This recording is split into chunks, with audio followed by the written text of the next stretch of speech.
빌립보서 오늘 마지막 부분을 우리가 함께 읽었습니다. 바울 사도니 마지막 부분에서 빌립보 성도들이 감옥에 있는 자신을 향해서 보여준 사랑, 또 자신에게 베푸는 그 후원에 대하여 깊이 감사의 마음을 표현하고 그들의 그러한 마음에 대하여 축복을 하는 내용들을 소개해 줍니다. 우리가 지난 시간에 그러한 내용들을 살피기 전에 우리가 읽었던 빌립보서 4장 11절부터 13절에 이런 이 내용에서 바울 사도는 지난 오랜 세월 동안 자신이 처했던 그 수많은 환경과 형편들 속에서 주께서 자기에게 힘을 주셔서 그 모든 상황 속에서 감당할 수 있도록 도와주셨던 그 하나님의 손길을 고백하면서 나는 어떤 형편에서든지 일체의 비결을 다 배웠다라고 이렇게 고백하는 내용들을 우리가 함께 살펴보았습니다. 사도 자신에게 있어서 매우 특별한 그런 체험이고 또 그걸 통해서 얻은 교훈의 내용이지만 사실 그러한 내용들은 모든 오고 오는 교회의 보편적인 그런 신앙의 고백으로 나타나야 될 내용이다. 오늘 이 자리에 함께 있는 저와 여러분에게 있어서도 마찬가지의 고백이 되어야 한다 하는 것을 우리가 함께 살펴보았습니다. 이제 나머지 부분들을 살펴보면서 또 오늘 성령께서 우리에게 주시는 교훈들을 또 듣고 또 말씀이 우리의 삶이 되어서 또 주께 영광을 돌리는 저와 여러분이 되기를 바랍니다. 오늘 우리가 읽은 이 내용에 보면 이제 어떤 내용들이냐면 어려운 내용은 없어요. 빌립보 성도들이 사도 자신에게 베풀어 주었던 호의에 대하여 고마움을 표현하는 그런 내용들이 쭉 소개가 되고 있습니다. 고마움을 표현하면서 참 잘했다고 그 성도들을 칭찬하고 그들을 축복하는 그런 내용들이 소개가 됩니다. 그리고서 마지막 인사말을 건네고 그들을 축복하면서 이 빌립보서 서신을 마무리하는 내용, 오늘 우리가 이제 살펴보게 될 내용이 되겠습니다. 오늘 우리가 읽은 말씀 14절을 한번 가서 다시 한번 보시면은 이렇게 표현했어요. 그러나 너희가 내 괴로움에 함께 참여하였으니 잘하였도다. 이렇게 표현을 합니다. 우리가 앞에서 소개받은 것처럼 특별히 11절부터 13절의 내용에서 바울 사도는 자신의 오랜 시련과 연단 속에서 주님이 자신에게 능력을 주어서 어떤 삶의 형편들 속에서도 흔들리지 않고 자신에게 주어진 그 소명을 감당하도록 하셨던 그 하나님의 손길을 말했습니다. 그래서 일체의 비결을 배웠다. 이러한 고백을 했죠. 일체의 비결을 배웠을지라도 또 모든 상황이 자신의 가는 그 길을 막지 못하도록 하나님이 자신에게 은혜를 주셨을지라도 그래도 자신이 겪고 있는 이 괴로움에 동참해준 그 일에 대해서 참 고맙다, 참 감사하다 하는 말을 이 14절에서 표현하고 있습니다. 뭐라고 표현했어요? 괴로움, 이런 표현을 썼죠? 나의 괴로움에 함께 참여한 것에 대해서 참 잘했다. 이렇게 칭찬도 하면서 고마움을 표현해 주고 있는데 여기 괴로움이라고 하는 이 표현을 보게 되면 사도 자신도 역시 헐벗고 배가 고프고 힘들고 한 일이 아무렇지도 않은 일처럼 그저 초연한 자세로 그가 살아왔다는 것을 말해주지 않는다는 겁니다. 그도 똑같이 배가 고프면 그 배고픔의 고통을 겪어야 했고 또 추우면 추위에 또 많은 대적자들에 의해서 죽음의 위협을 당하게 되면 그 죽음의 고통 같은 것들을 그가 겪을 수밖에 없는 연약한 인생이었다 하는 것을 우리에게 보여주고 있어요. 제가 지난주 마지막 말씀을 적용하면서 여러분들에게 그런 말씀을 드렸죠. 우리와 똑같은 성정을 가진 엘리야도 그러하고 바울 사도 자신도 우리와 다른 사람이 아니라 우리와 똑같은 성정을 가진 사람이다. 배가 고프면 배가 고픈 것이고 아프면 맞으면 아프고 죽음의 위협 앞에서는 그 죽음의 고통을 전혀 안 느끼는 게 아니라 느낀다는 거예요. 그러나 중요한 것은 뭐냐? 그 처절한 영적인 전투에서 자신이 헐벗고 배고프고 매를 맞고 당하는 시련이 자기가 가는 그 신앙의 길을 꺾지 못하도록 그 처절한 영적인 전투에서 결국 쓰러지지 않았다는 거예요. 근데 그것이 자기 힘으로 그렇게 한 게 아니라 주께서 자신에게 공급해 주시는 그 힘의 능력으로 자신이 결국은 쓰러지지 않고 여기까지 살아왔다는 겁니다. 고난이 없고 고통이 없고 괴로움이 없다는 걸 말하는 게 아니라 그런 괴로움이 그대로 똑같이 있지만 그 괴로움 때문에 내가 영향을 받아서 결국 그것 때문에 내가 신앙으로부터 퇴보하거나 뒤돌아서거나 아니면 곁길로 간 일이 없이 그럼에도 불구하고 나는 내가 가야 할 길을 주의 능력을 믿어서 여기까지 걸어왔다. 이걸 말하는 겁니다. 그래서 우리가 결과만 바울 사도는 결과 보니까 우리하고는 딴 사람이야. 이렇게만 생각하지 말고 과정에서 똑같이 우리가 느끼고 경험하고 겪을 수 있는 그 많은 일들 속에서 결국 그가 넘어지지 않았고 넘어져서도 또다시 일어났고 그가 가야 될 그 신앙의 걸음에서 다른 길로 가지 않고 여기까지 걸어오게 된 것. 그 과정을 우리가 볼 수 있어야 되겠다. 그래서 저와 여러분도 하루하루 순간순간을 살아갈 때 나는 원래 다른 사람이야. 나는 원래 못하는 사람이야. 이렇게 단정하지 말고 나도 똑같이 그런 어려움이 있을지라도 내 곁에 계신 주님이 가까이서 내가 하고자만 한다면 내게 은혜를 주시고 힘을 주셔서 결국은 감당하게 하시는 그런 주님의 약속이 주어졌다는 것을 기억하고 우리도 그렇게 살아가야만 되겠다. 이러한 말씀을 우리가 함께 나눈 바 있어요. 여기서 말하는 괴로움이라고 하는 표현이 바로 그것을 우리에게 전달해주고 있다 하는 겁니다. 아무런 어려움이 없거나 어떻게 해야 되는지 모든 것에다 초연하고 달관한 사람 같은 그런 남다른 사람이 아니라 자신도 우리와 똑같은 괴로움을 겪는 사람이다 하는 것을 우리에게 깨우쳐 주고 있다는 것입니다. 자신이 궁핍한 일, 궁핍함으로 인해서 겪는 고통이 없는 게 아니죠. 있죠. 그 괴로움이 있는데 그 괴로움을 이 빌립보 교회 성도들이 살펴서 자신들이 후원을 해주고 그 사랑을 보여준 것에 대해서 고마움을 표현하고 있다는 겁니다. 10절 말씀 우리가 지난주 읽었던 말씀을 보면은 이렇게 말하죠. 내가 주 안에서 크게 기뻐함은 너희가 나를 생각하던 것이 이제 다시 싹이 남이니 너희가 또한 이를 위하여 생각은 하였지만 기회가 없었다.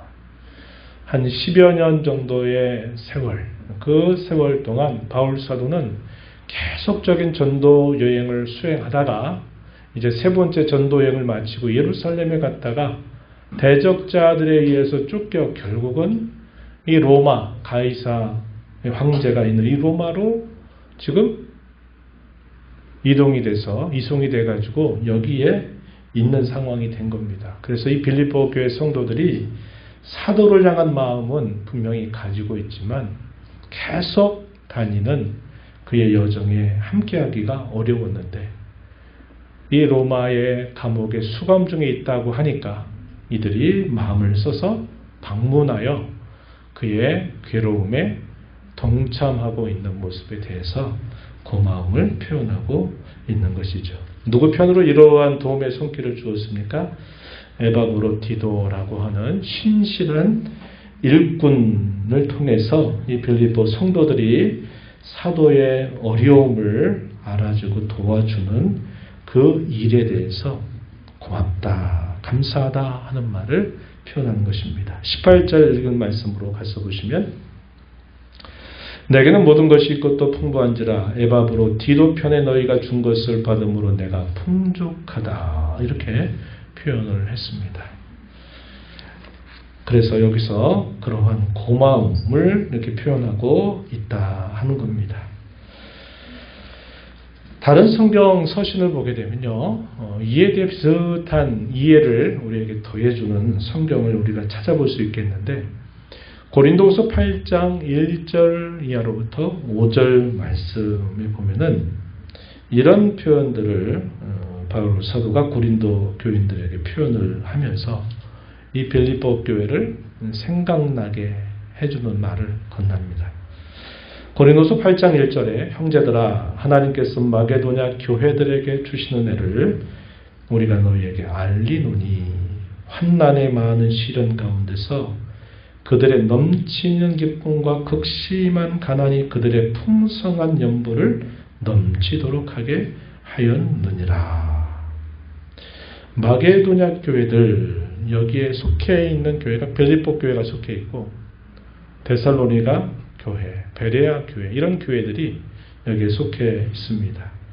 이들에게 주신 은혜를 너희가 알기를 원한다 이렇게 말하면서 많은 시련을 당하고 그런 가운데서도 넘치는 기쁨으로 극심한 가난 중에 있으면서도 그들이 풍성한 연보를 넘치게 하였다 이렇게 말합니다.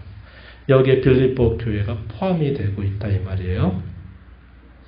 3절에 이어서 보면 내가 증언하노니 그들이 힘대로 할 뿐 아니라 힘에 지나도록 자원하여 이 은혜와 성도 섬긴 일에 참여함에 대하여 우리에게 간절히 구하니 이렇게 표현되어 있어요. 그래서 이 빌립보 교회가 자신의 이 전도 여행을 하는 중에 얼마나 많은 위로와 힘이 되었는가 하는 것을 고린도 교인들에게 소개하고 있다 하는 것입니다. 또 고린도후서 11장 9절 가서도 보면 또 이와 비슷한 내용들을 전달해 주는데 11장 9절 보면 또 내가 너희와 함께 있을 때 비용이 부족하였으되 아무에게도 누를 끼치지 아니하였음은 마게도냐에서 온 형제들이 나의 부족한 것을 보충하였음이라 이렇게 말합니다. 마게도냐에서 온 형제들 여기 누가 포함되어 있어요? 빌립보 교회 성도들이 포함이 되어 있는 표현입니다. 그래서 모든 일에 고린도 교회 성도 여러분들에게 폐를 끼치지 않기 위해서 스스로 조심하였고 앞으로도 조심할 것이다 이렇게 말하고 있다 하는 겁니다. 그래서 바울 사도가 이 빌립보 지역 그리고 데살로니가 베레아 지역을 거쳐서 어디로 넘어가냐면 이 마게도냐 지방을 지나서 이제 아가야 지방으로 그의 행선지가 옮겨지게 되는데 이 아가야 지방에 속해 있는 교회가 어디 나오느냐? 아테네. 사도행전 17장에 보면 아테네 지역, 아덴 지역이라고 그러죠. 그리고 그 아래쪽에가 고린도 항구 도시 있는 곳으로 옮겨가게 됩니다. 그래서 고린도 지역이나 이 아덴 지역이 이 아가야 지방에 해당이 돼요. 그래서 그쪽 마게도냐 지방을 거쳐서 아가야 지방으로 가니까 바울 사도의 그 전도여행의 경로가 그렇게 되니까 이 고린도 교인들에게 자신이 그곳에 왔을 때 이 고린도 교인들에게 찾아와서 복음을 전할 때 이 마게도냐에 있는 교회들이 참 어려운 중에도 그들이 우리를 후원해서 가급적이면 여러분들에게 어떠한 짐도 지우지 않기를 내가 힘썼다라고 이야기해주고 있는 겁니다. 이제 본문으로 돌아와서 보시면 15절 보게 되면 이렇게 표현했어요. 복음의 시초에 마게도냐를 떠날 때 유일하게 도움을 준 사람들도 빌립보 교회 성도들이다. 이 사실을 회상하면서 참 그때도 고마웠다. 이런 이야기를 전달해 줍니다. 15절 말씀 그렇게 소개가 되죠. 복음의 시초에 마게도냐를 떠날 때 이게 언제적 얘기일까요? 빌립보 지방에 처음 복음의 일꾼들이 들어가서 복음을 전하게 되고 이 빌립보 지방을 떠나서 데살로니가 베레아 지역을 옮겨가게 될 때 그때 누가 도와줬느냐? 빌립보 교회 성도 여러분들만이 우리를 도와주었다. 이 사실을 회상하면서 그 고마움을 표현하고 있는 것이다 한 것입니다. 그러니까 빌립보 교회 설립 초기에 있었던 그 일들을 회상하면서 말하고 있는 것이죠. 그래서 우리가 잘 아는 이 빌립보 지방에 들어갔을 때 바울 사도가 만났던 사람이 있었죠. 자주장사였던 루디아라고 하는 여인을 만나면서 이 루디아가 신앙의 눈이 뜨이면서 빌립보 교회 설립에 큰 좋은 영향을 끼쳤던 인물이 되고 빌립보 지방에서 복음 전하다가 무고하게 매를 맞고 감옥에 갇히게 되었을 때 이 바울과 실라가 옥중에서 찬송을 부르는 중에 이 감옥의 문들이 막 진동하면서 족쇄들이 다 풀리게 되는 사건이 발생해가지고 간수가 이 죄인들이 도망가면 내가 살아봤자 안 되겠다 생각해가지고 자기 목숨을 스스로 끊으려고 딱 했잖아요. 그때 바울 사도가 우리 다 여기 있다. 한 사람도 간 사람 없다. 이렇게 말하면서 이 간수가 거기에서 회심을 하게 됩니다. 선생님, 내가 어떻게 해야 구원을 받을 수 있습니까? 그랬더니 뭐라고 말해요? 주 예수를 믿으라. 그리하면 너와 내 집이 구원을 얻으리라. 이 말을 듣고 간수가 자기 가족들을 다 데리고 와서 자기 집으로 거기서 믿고 회심하고 또 세례를 받게 되는 기적 같은 일이 일어나면서 이 빌립보 교회가 성립이 된 사실을 우리가 사도행전의 역사를 통해서 알게 되는 겁니다. 그래서 이 지역을 떠나서 옮겨갈 때 이 빌립보 교회 성도들이 어려운 중에 기쁜 마음으로 이 사도와 복음의 일꾼들을 후원했다는 사실을 사도가 기억하면서 그때도 참 고마웠다 이 말을 전하고 있는 겁니다. 16절 가서 보면 또 과거에 있었던 일을 이야기하는데 조금 전 이야기했던 것보다 좀 더 이전 이야기를 또 하나 회상을 하는 거예요. 16절에 보면 데살로니가에 있을 때 이 빌립보 지방을 떠나서 데살로니가에 있을 때 사도의 필요를 채워준 사람들도 이 빌립보 교회 성도들이었다. 이렇게 말합니다. 자신이 데살로니가에 있을 때 한 번도 아니라 2번씩이나 사도의 필요를 채워줬던 그 일에 대해서도 사도가 그때도 참 고마웠다 하는 이야기를 전달해주고 있는 겁니다. 이렇게 고마움을 사도가 전하면서 이들을 향해서 칭찬의 말을 하는 겁니다. 칭찬의 말을 하는데 뭐라고 표현을 하냐면 17절 보면 내가 선물을 구하는 것이 아니고 오직 너희에게 유익하도록 풍성한 열매를 구하는 것이다. 이렇게 말합니다. 이런 표현들을 하게 되면 자칫 행여나 오해할까? 어떤 오해?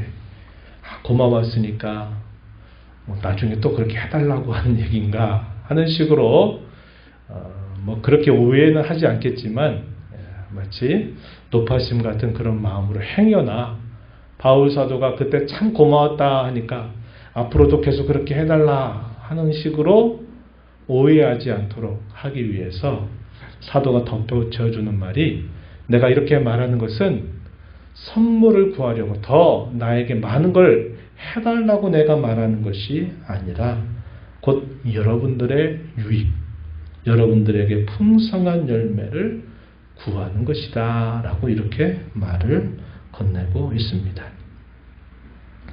그러니까 오해하지 말라는 거죠. 내게 더 이렇게 많이 해달라는 게 아니라 여러분들 자신에게 이것이 큰 위익이 되는 일이라는 것을 말해주고자 이렇게 사도가 전달하고 있는 것입니다.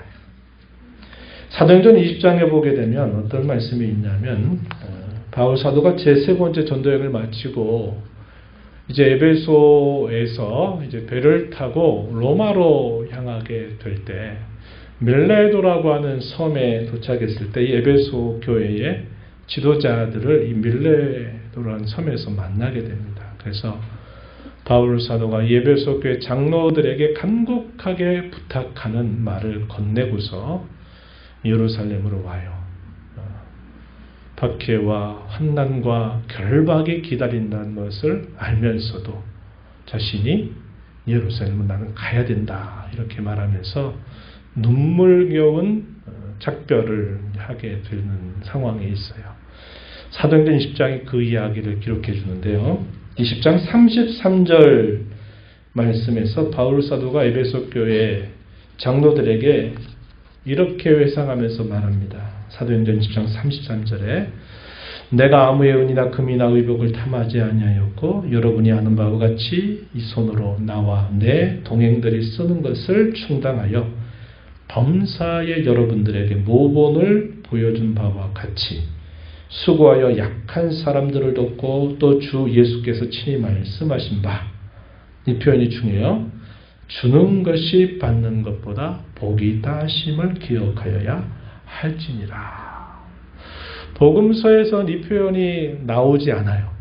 복음서 이 표현이 나오지 않는데 바울 사도가 예수님이 친히 이렇게 말씀하셨다 하면서 소개하는 내용이 뭐냐면 주는 것보다 받는 것이 복이 있다. 소위 황금줄과 같은 그런 말씀을 사도가 이야기하면서 그들에게 말하는 겁니다. 우린 통상 어떻게 생각합니까?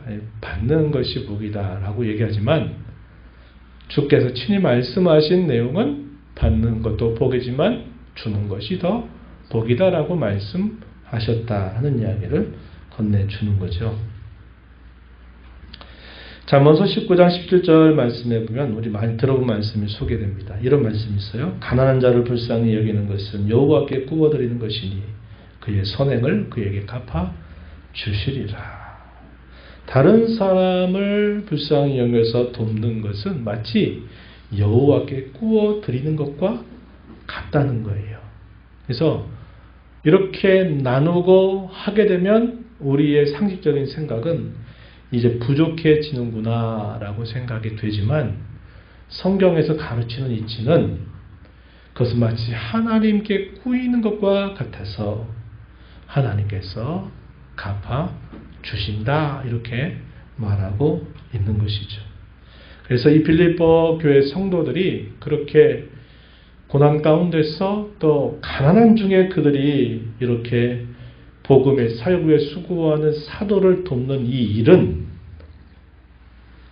그것은 그들에게 참 귀하고 유익한 것이다 라는 사실을 이야기해 주는 것입니다. 그들을 칭찬하는 말 10절 말씀에서 우리가 보니까 주 안에서 크게 내가 기뻐한다. 여러분들이 그렇게 하는 거 보니까 너무 나는 기쁘다 이렇게 말하죠. 14절 하반절 오늘 읽은 본문 하반절에 보면 뭐라고 말합니까? 잘하였도다 이렇게 말해요. 초등학교 가면 선생님 뭐 이렇게 내주는 거 잘하면 참 잘했어요 도장 꽉 찍어주잖아요. 바울 사도가 그렇게 한 빌립보 성도들 향해서 여러분 참 잘한 일입니다 이렇게 격려하고 칭찬합니다. 또 뭐라고까지 말하냐면 18절 하반절 중요한 표현이 등장하죠. 받으실 만한 향기로운 제물이고 하나님을 기쁘시게 한 것이다 라고까지 이렇게 말해주고 있다 하는 것입니다. 구약적인 배경에서 사도가 말하고 있는 표현임을 우리는 알 수 있어요. 그들이 한 헌금, 사도의 복음을 위해서 헌금한 그것이 받으실 만한 향기로운 제물이고 하나님을 기쁘시게 한 것이다. 이렇게 표현한 것입니다. 레위기라든지 이제 출애굽기, 모세 율법을 우리가 보게 되면 이런 표현이 자주 반복구처럼 표현돼요.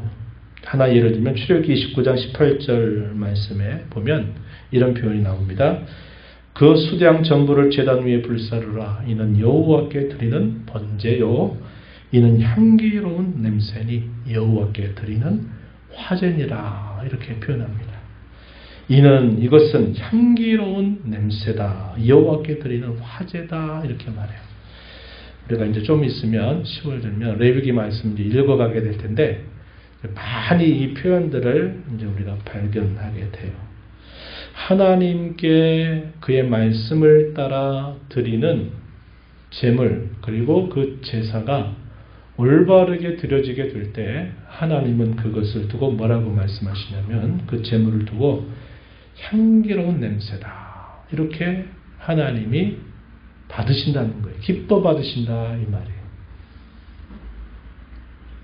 이런 표현들이 이제 출애굽기뿐만 아니라 레위기에서 많이 반복이 되고 있다 하는 것이고요. 또 뭐라고 말합니까? 하나님을 기쁘시게 한 것이다 라고 사도가 말한 이 표현도 우리가 신학의 다른 표현들을 통해서 보면은 서로 연관해 가지고 이 표현을 이해할 수 있는데 예를 들면 베드로전서 2장 5절 말씀에 보면은 이런 말씀이 소개됩니다. 너희도 산 돌같이 신령한 집으로 세워지고 예수 그리스도로 말미암아 하나님이 기쁘게 받으실 신령한 제사를 드릴 거룩한 제사장이 될지니라. 신약에 있는 성도들을 향해서 뭐라고 표현하냐면 하나님이 기쁘게 받으실 신령한 제사를 드릴 거룩한 제사장 이렇게 표현을 합니다. 우리가 잘 아는 종교개혁자였던 루터는 이제 더 이상 제사장이 구약시대처럼 레위인들에게 제한된 것이 아니라 이제는 예수 그리스도 안에서 우리 모든 성도들이 다 제사장이다. 베드로전서 2장 9절에서는 또 그런 말씀하죠. 너희는 다 왕같은 제사장들이요. 그의 거룩한 나라요. 소유된 백성이다. 이렇게 표현하죠. 여기서도 모든 그리스도인들을 두고 뭐라고 표현하냐면 하나님이 기쁘게 받으실 신령한 제사를 드릴 거룩한 제사장. 오늘 저와 여러분을 이렇게 표현하고 있는 말이고요. 또 우리 너무나 잘 아는 로마서 12장 1절 말씀에 이런 표현이 등장합니다. 그러므로 형제들아 내가 하나님의 모든 자비하심으로 너희를 구원하노니 너희 몸을 하나님이 기뻐하신 거룩한 산 제물로 드리라. 이는 너희가 드릴 영적 예배니라. 이렇게 말합니다. 너희 몸을 하나님이 기뻐하시는 거룩한 산 제물로 드려라. 이렇게 말씀하고 있는 거죠. 이 말을 한번 묶어보면 무슨 말입니까? 그리스도 안에서 구원을 받은 모든 신자는 거룩한 제사장이 되어서 자신의 몸을 하나님이 기뻐하는 거룩한 산 제물로 드려야 된다. 이게 누구라는 겁니까? 구원받은 저와 여러분의 본분이다. 우리의 본분이다 라고 가르쳐 주고 있는 말씀이에요. 그런데 바울 사도는 빌립보 교회 성도들이 이렇게 헌금을 한 것을 두고 이것은 하나님이 기쁘게 받으신 것이다. 혹은 하나님을 기쁘시게 한 것이다 라고 표현하고 있으니 이 표현이 얼마나 귀한 칭찬이 되는 표현인가 우리는 가늠할 수가 있다 이 말이죠. 우리는 여기서 이제 한 가지 중요한 부분을 생각하게 되는데 그게 뭐냐면 헌금에 대한 이해입니다. 이 헌금을 두고 성경의 다양한 표현들을 우리가 여기서 확인하게 되는데 이 성경을 두고 아까 제가 제시했던 고린도후서 8장 1절부터 5절 내용이 보면요. 이 헌금을 뭐라고 하냐면 연보란 말로 사용했어요. 연보. 그리고 또 그 말을 또 뭐라고 사용했냐면 은혜라고 사용해요. 은혜. 헌금을 은혜라고 표현합니다. 좀 독특한 표현이죠. 또 뭐라고 표현하면 성도 섬기는 일이다 라고 또 이렇게 표현을 하고 있습니다. 오늘 우리의 본문으로 돌아오면 빌립보서 4장 17절에서는 풍성한 열매다 이렇게 헌금을 두고 표현했어요. 또 우리가 조금 전에 읽었던 18절에서 뭐라고 말합니까? 받으실 만한 향기로운 제물이면서 하나님을 기쁘시게 한 것이다 이렇게 표현합니다. 드린 것 자체를 은혜라고 표현하는 것이 굉장히 독특한 표현이에요. 드리면 은혜 받는다 그 말입니까? 그런 의미가 아니에요.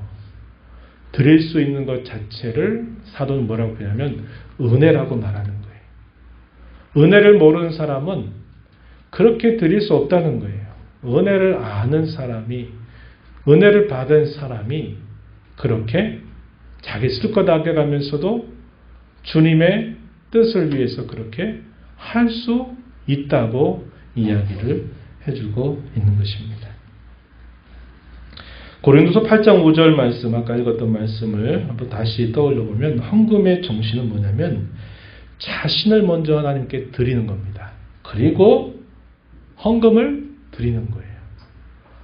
그러니까 우리가 하나님 앞에 드리는 헌금, 이걸 헌상이라고도 말하고 봉헌 여러 가지 표현들을 하는데 우리가 하나님 앞에 물질로 하나님 앞에 드리는 것은 그래서 물질만 드리면 되는 게 아니라 그 헌금의 기본적이고 중요한 정신은 나 자신을 먼저 하나님 앞에 드리는 일이 먼저 있어야 된다는 거예요. 그리고 나서 우리가 가지고 있는 것으로 하나님께 드려야 된다는 겁니다. 그것을 우리가 꼭 생각해야 돼요. 마땅히 드리는 겁니다 하는 마음도 좋은 마음이지만 우리가 헌금을 하나님 앞에 드리는 가장 기본적인 마음 자세이면서 중요한 바는 내가 하나님 앞에 나를 먼저 온전히 드리는 그 마음과 자세가 먼저 드려지면서 우리가 하나님 앞에 물질이나 어떤 것을 하나님 앞에 드려야 된다. 이것을 고린도후서 8장 5절에서는 우리에게 잘 가르쳐 줍니다. 또 오늘 우리가 읽은 본문 17절 보면 또 우리가 분명히 확인하게 되는 내용은 뭐냐면요. 17절, 18절 내용을 보면 헌금은 청구서가 아니라는 거예요. 제가 이해하기 쉬운 말로 했어요. 청구서가 아니에요. 내가 헌금을 드리면 하나님이 내게 복을 주신다 하는 것을 청구할 수 있는 자격을 갖는 게 아니라는 거예요. 우리가 이걸 조심해야 돼요. 헌금은 하나님과 거래하는 게 아니에요. 내가 이렇게 했으니까 하나님이 약속하신 일 이렇게 주옵소서라고 거래하는 게 아니다 이 말이에요. 18절 말씀에 보면은 우리말로는 이 뉘앙스가 잘 표현이 안 되는데 18절에 보면은 이렇게 말합니다. 내게는 모든 것이 있다, 또 풍부하다라고 말했는데 이 모든 것이 있다라고 하는 이 표현이 어떤 표현이냐면 완납이 됐다 이 말이에요. 완납. 완납이 됐다는 게 무슨 말이에요? 국가에서 어떤 세금을 징수하거나 뭔가 요구할 때 거기서 요구하는 전부를 내가 다 냈다는 거예요. 그럼 국가가 내게 더 내라고 요구할 수가 없는 거예요. 내게 모든 것이 있다 이 말은 완납됐다 이 말이에요. 그래서 우리가 하나님 앞에 드리는 것이든 헌신하는 것이든 그 어떤 것이든 간에 내가 뭔가 하나님 앞에 뭔가를 드려가지고 그걸 근거 삼아서 달라고 이렇게 말할 수 있는 거리가 되지 못한다 이 말이에요. 무슨 말인지 이해가 되시죠? 그래서 우리가 헌금을 드리는 것이든지 내가 무엇을 봉사하고 헌신하는 것들이 하나의 거래가 돼가지고 하나의 어떤 공로가 되거나 어떤 대가가 돼가지고 하나님께 내가 뭔가를 청구하고 요구할 수 있는 게 아니라 그분이 우리에게 베푸신 은혜는 이미 완납된 것과 똑같다 이 말이에요. 너무 크고 다 갚아졌다 이 말이죠. 그래서 우리가 하나님 앞에 무엇인가 내가 한 것을 근거 삼아서 무엇인가를 요구할 수 없다 하는 사실을 이 표현이 우리에게 분명하게 가르쳐 주고 있다 하는 것입니다. 그래서 우리가 이런 자세를 가지고 헌금을 드려야 되는 거예요. 말라기 말씀 여러분 많이 들어보셨죠? 부흥회나 뭐 이렇게 한다 그러면 말라기서 말씀해 보니까 11조를 드리고 하나님이 부어주나 부어주지 않나 시험해봐라. 이 말씀 가지고 이렇게 막 그 11조 가지고 드려서 복받았다 이렇게 막 말하는 식으로 하는 것은 성경을 제대로 모르는 그런 이야기입니다. 우리가 하나님 앞에 행하는 그 어떤 것은 내가 하나님 앞에 뭘 드려서 하나님께로부터 그걸 조건 삼아서 뭘 받는 게 아니에요. 하나님이 이미 우리에게 베풀어 주신 그분의 은혜가 완납이 된 것처럼 우리에게 넉넉하고 충분하고 우리에게 모든 것이 다 갚아진 것처럼 보이기 때문에 우리가 하나님 앞에 무엇인가를 내가 한 것을 근거 삼아 요구하는 게 아니에요. 그래서 모든 것은 다 하나님의 은혜라는 사실을 우리는 기억하면서 살아가야 된다 하는 것입니다. 하나님은 그 어느 누구에도 빚지지 않으셨어요. 하나님 빚졌다면 빚진 거 갚으라고 요구할 수 있지만 하나님은 절대로 어떤 인생에게도 빚지신 분이 아니에요. 하나님은 빚지신 분이 아니기 때문에 우리가 하나님 앞에 무엇인가를 우리가 얻을 수 있는 권리가 있는 것은 우리에게 있는 게 아니라 그분이 우리에게 베푸신 은혜를 따라서 우리에게 주어지는 것임을 우리는 알아야 돼요. 이 사도는 그래서 뭐라고 표현을 하냐면 20절 가서 보면요. 이렇게 말합니다. 하나님 곧 우리 아버지께 셀세 무궁하도록 영광을 돌릴지어다. 아멘. 여러분 이 표현들이 서신서 보게 되면 간간히 이런 표현이 나오죠. 로마서에서도 등장하고 디모데전서 얼마 전에 읽었던 디모데전서에도 등장하고 이게 무슨 말이냐면 송영이라고 불러요. 송영. 영광을 하나님께 돌린다. 하나님의 영광을 노래한다라는 표현입니다. 여기서도 갑자기 등장하잖아요. 하나님 곧 우리 아버지께 셋세 무궁하도록 영광을 돌릴지어다. 이렇게 말했습니다. 이 표현이 성경 서신의 여러 곳에서 반복이 된다 하는 것은 초대 교회의 성도들에게 있어서 이 하나님의 영광을 노래하는 것이 하나의 반복적인 관례와도 같은 것이었다. 이런 것을 우리에게 생각하게 해주는 겁니다. 이걸 다시 말씀드리면 모든 영광은 오직 하나님께만 돌려져야만 된다 하는 것이 초대교회 성도들의 신앙의 고백이고 그들의 삶의 자세였다 하는 것을 우리가 배우게 된다 하는 것입니다. 그래서 오직 이 모든 영광이 하나님께만 돌려져야 된다. 이렇게 노래하는 거예요. 빌립보 성도들이 고난과 박해 가운데 그렇게 자신들의 쓸 것을 아껴서 복음을 전한 일에 그들이 헌신할 수 있었던 것도 하나님이 그들에게 은혜를 주셔서 그런 일이 가능해진 일이고 또 그렇게 자신들이 감사해서 그렇게 드리는 그 예물에 대해서는 하나님이 빚져서가 아니라 하나님이 그들의 모든 필요를 공급하시겠다, 채워주시겠다 하신 그 약속에 따라서 하나님은 그들의 그러한 헌신과 그러한 봉헌 혹은 그러한 헌상에 대하여 하나님께서 은혜를 더해 주실 거다. 이렇게 말하는 겁니다. 그래서 여기 19절 말씀 한번 우리 소리내서 읽어보겠습니다. 시작. 나의 하나님이 그리스도 예수 안에서 영광 가운데 그 풍성한 대로 너희 모든 쓸 것을 뭐하시리라?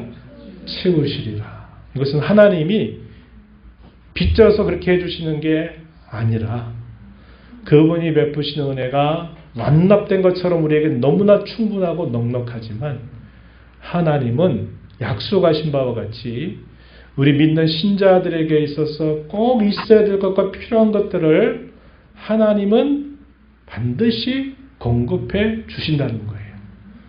우리가 주일 오후 시간에 그 말씀 나눴잖아요. 일용할 양식을 주옵소서라고 하는 기도하는 그 내용에서 하나님이 우리를 돌봐주신다.